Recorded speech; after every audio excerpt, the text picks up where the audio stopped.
After the downfall of King Vena, chaos engulfed the land. With no ruler on the throne, robbers and thieves ran wild, plundering villages and cities. The people lived in fear, and the sages, feeling responsible for the disorder, realized that a kingdom without a king was like a body without a soul. Determined to restore order, the rishis approached Queen Sunita, the mother of Vena, who had preserved her son's body using herbs and mystical powers. From Vena's thigh, they churned out a dark figure, Nishada, who embodied all of Vena's wickedness.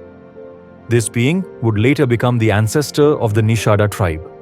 But from Vena's arms emerged something extraordinary, a radiant man and woman, divine incarnations of Narayana and Lakshmi. The sages named them Prithu and Archis, declaring that under Prithu's rule the world would once again flourish.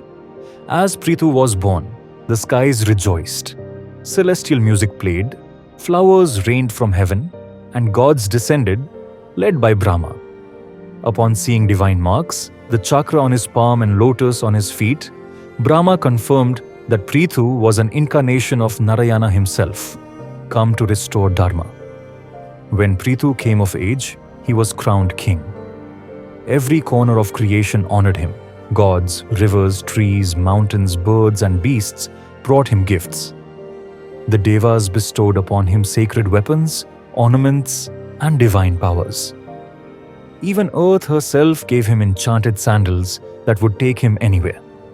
As bards and sages sang his praises, Prithu, humble and wise, stood tall and said, "Do not praise me yet.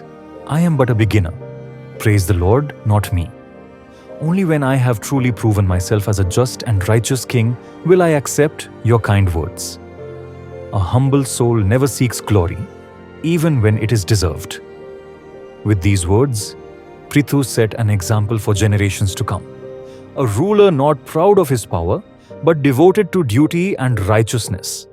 Thus Prithu became known as Prithu the Great, the protector of the world, not because of divine birth or celestial gifts, but because of his humility, selflessness, and unwavering commitment to the welfare of his people.